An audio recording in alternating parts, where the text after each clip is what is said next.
In this video, I'm going to teach you how to downgrade Xenoverse 2 for mods on PC. So in order to do that, you first need to head over to your keyboard and press Windows key and R to open the Run tab.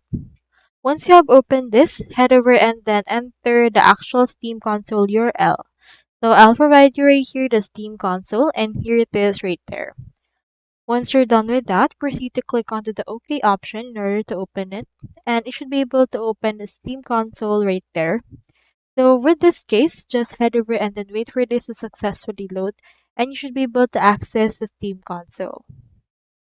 Once you're in there, you can just look for the designated or specified download depot number linked in the description, like your download depot 454, to initiate the download the desired previous game version. With this particular console, you can download the previous version and then downgrade from that in here as well. So that's all there is today, and I hope this video successfully helped you out.